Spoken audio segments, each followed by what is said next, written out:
오늘 소비자가 주목해야 할 핵심 보험 이슈 4가지를 짚어봅니다. 사실 지난 10년 동안 매월 한 번도 빠짐없이 꼬박꼬박 돈을 내왔는데 정작 내 돈이 가장 절실하게 필요한 순간에 그 금고문이 굳게 잠겨 있다는 사실을 알게 된다면 어떠시겠습니까? 정말 상상만 해도 아찔하죠. 그렇죠. 근데 이게 바로 지금 이 순간 수백만 명의 가입자들이 마주하고 있는 냉혹한 현실입니다. 그래서 오늘 이 딥다이브의 목적은 단순한 뉴스 전달이 아닙니다. 네.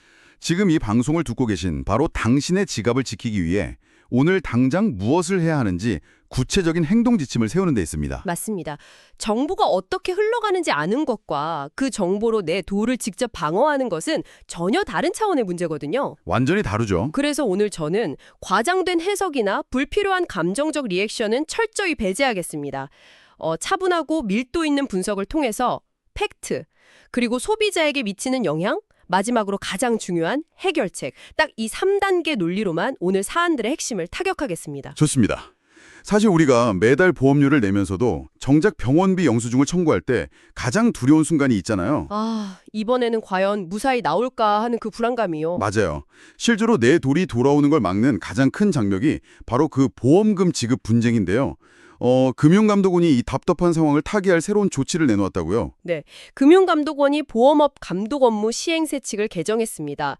핵심 팩트부터 말씀드리면 앞으로 보험사는 실손보험금 청구가 급증하거나 분쟁이 잦은 항목을 3개월마다 분석해서 의무적으로 자사 홈페이지 등에 공개해야 합니다. 3개월마다요? 특히 대법원 판결이나 분쟁 조정으로 인해서 그 백내장 수술처럼 사람들이 많이 받는 핵심 치료의 지급 심사 기준이 변경되면 이 사실을 반드시 소비자에게 안내하도록 지침이 내려왔습니다.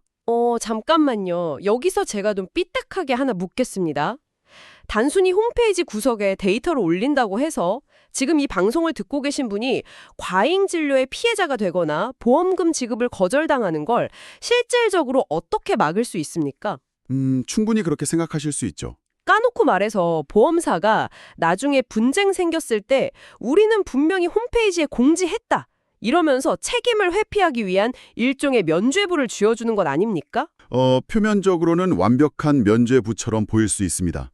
하지만 이 조치가 소비자의 선택권에 미치는 영향을 깊이 들여다보면 판이 완전히 달라지거든요. 어떻게 달라지나요? 그동안 보험금 심사 기준은 철저히 보험사 내부에서만 공유되는 일종의 거대한 블랙박스였습니다. 소비자는 자판기 동전 투입구에 수백만 원짜리 병원 영수증을 밀어넣고 초록불이 켜질지 빨간불이 켜질지 그냥 초조하게 기다릴 수밖에 없었죠. 안에서 무슨 일이 일어나는지 우리는 전혀 몰랐으니까요. 맞습니다. 빨간불, 즉 지급 거절이 떠도 그 기계 안에서 무슨 일이 일어났는지 우리는 알 길이 없었거든요. 맞아요. 병원에서는 분명히 실비 처리가 된다고 해서 비싼 비급여 치료를 덜컥 받았는데 나중에 청구하니까 최근에 심사 기준이 까다로워져서 지급이 안 됩니다. 이런 황당한 통보를 받는 경우가 너무 많았단 말이에요. 바로 그겁니다. 소비자는 영문도 모른 채 엄청난 재무적 타격을 입게 되는 구조였죠. 그런데 이제 금감원의 조치로 보험사는 그 블랙박스의 작동 원리를 의무적으로 공개해야 합니다. 투명하게 보여줘야 한다는 거군요. 네, 특정 병원이나 치료 항목에서 청구가 집중적으로 거절되고 있다는 트렌드를 소비자가 사전에 인지할 수 있게 되는 겁니다. 즉, 당신이 수백만 원짜리 지출 버튼을 누르기 전에 스스로 브레이크를 걸 수 있는 권리와 정보가 생겼다는 뜻입니다. 그러니까 블랙박스의 설계도를 우리가 미리 볼 수 있게 되었다.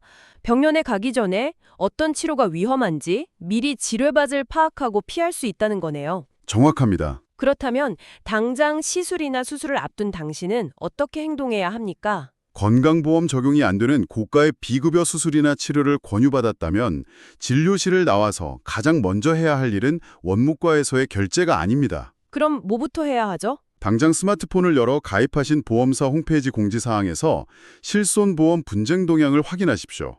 그리고 조금이라도 찜찜하다면 담당 설계사나 보험사 콜센터에 전화해서 최근 대법원 판결 등으로 이 치료의 지급 기준이 깐깐해진 부분이 없는지 반드시 먼저 확인하셔야 합니다. 고가의 치료 전에는 원무과 결제보다 콜센터 확인이 먼저다. 명확하네요. 근데 이렇게 예전 실손 보험들에서 보험금 받기가 갈수록 까다로워지고 게다가 해마다 갱신 폭탄이라고 부를 만큼 보험료가 치솟다 보니까 이런 생각마저 들거든요.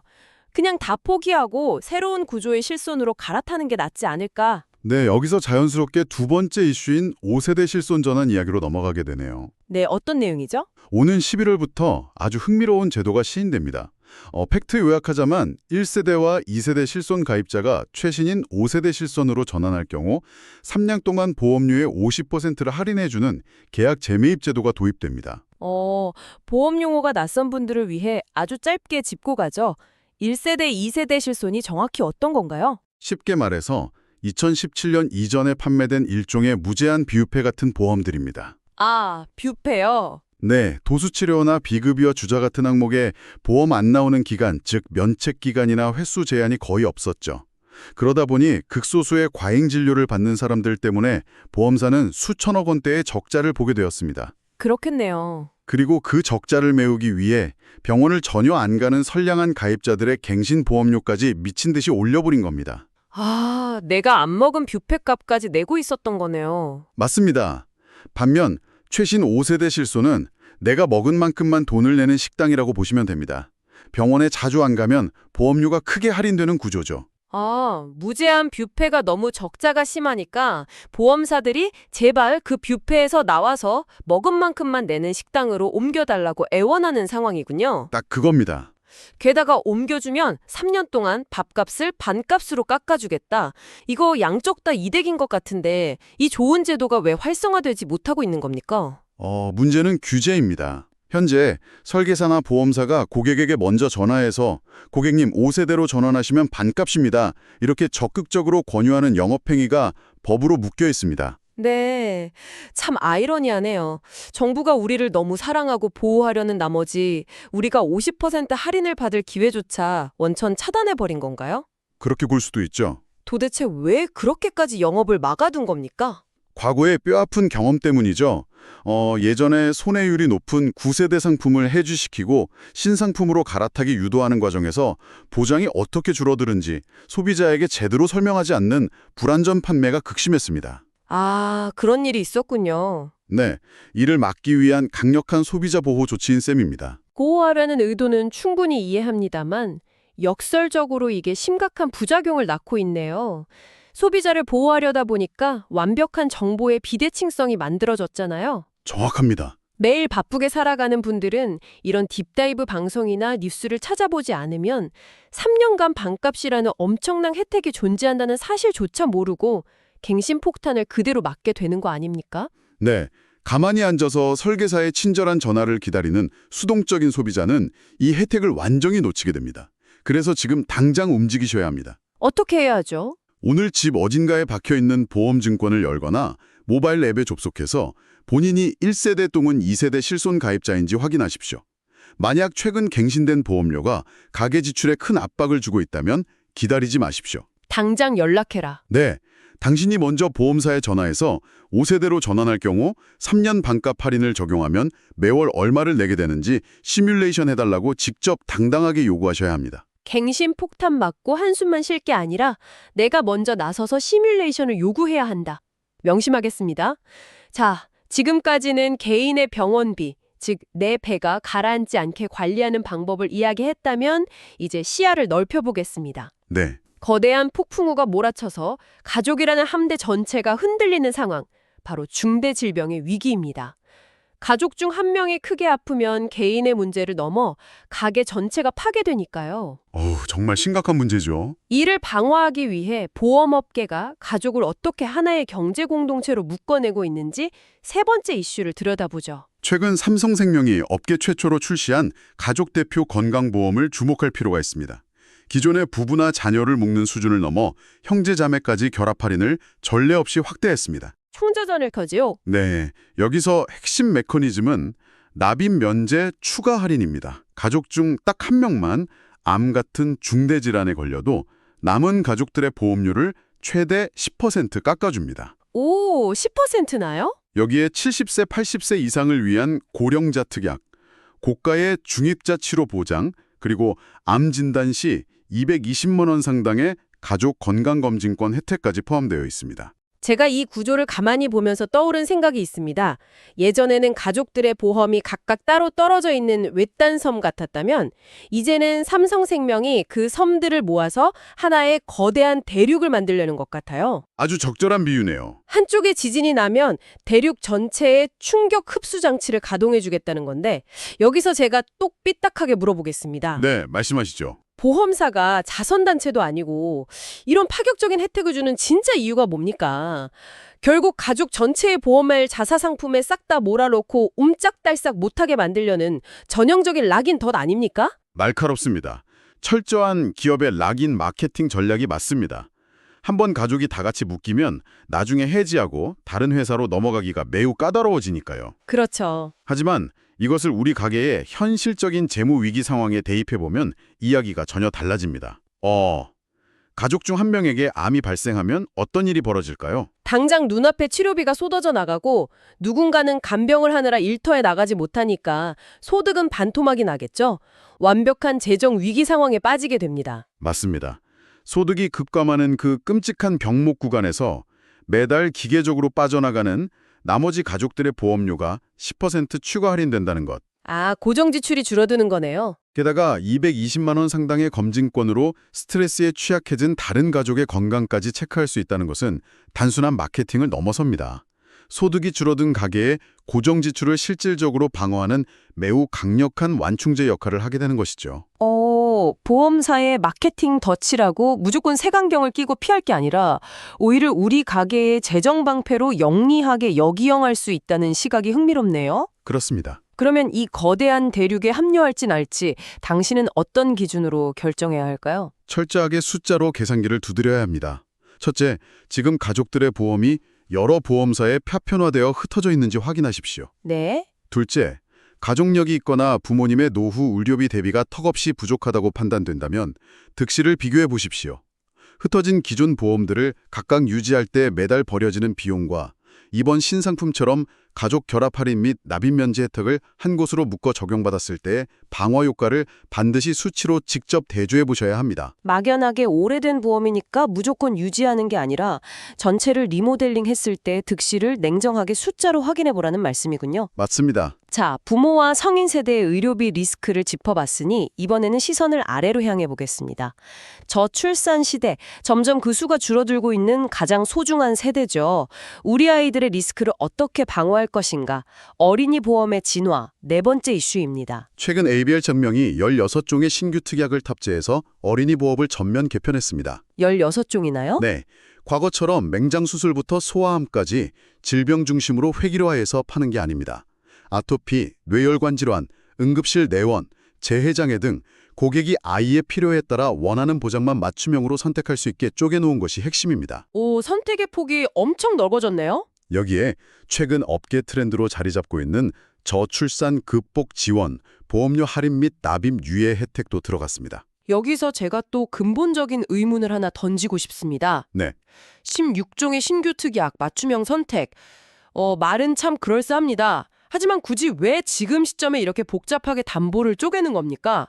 혹시 내 아이가 아플까봐 덜덜 떠는 부모의 불안 심리를 이용해서 이것저것 확률도 낮은 담보들을 쇼핑카트에 잔뜩 담게 만들려는 전형적인 상술 아닙니까? 그 배경을 깊이 이해하려면 인구 통계라는 거시적인 변화의 메커니즘을 봐야 합니다. 인구 통계요. 출산율이 급감하면서 어린이 보험 시장의 잠재 고객인 아이들의 절대적인 수가 확 줄어들었거든요.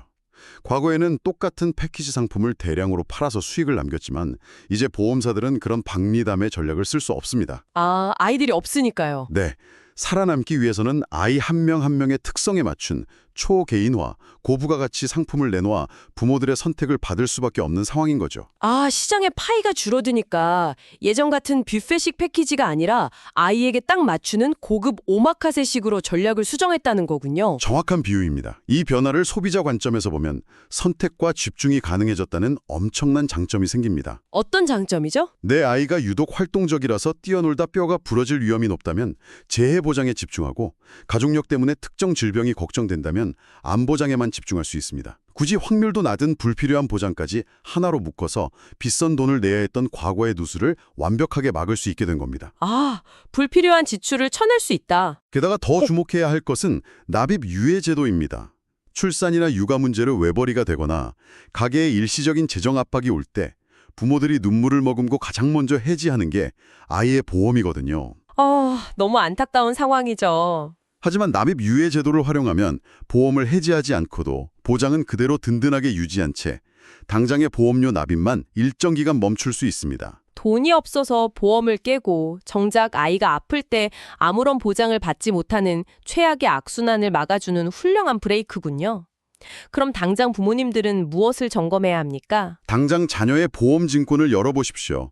아이들이 실생활에서 자주 겪는 골절, 화상, 응급실 내원 같은 현실적인 재해 특약이 튼튼하게 들어있는지 아니면 발생 확률이 지극히 낮은 희귀 질병 위주로만 고액 설정되어 매달 피 같은 돈이 새고 있는지 점검하셔야 합니다. 확실히 확인해 봐야겠네요. 또한 당신의 가정이 저출산 극복 지원 보험료 할인 및 납입 유예 대상에 포함되는지 오늘 당장 해당 보험사 콜센터에 전화해서 확인하십시오. 좋습니다.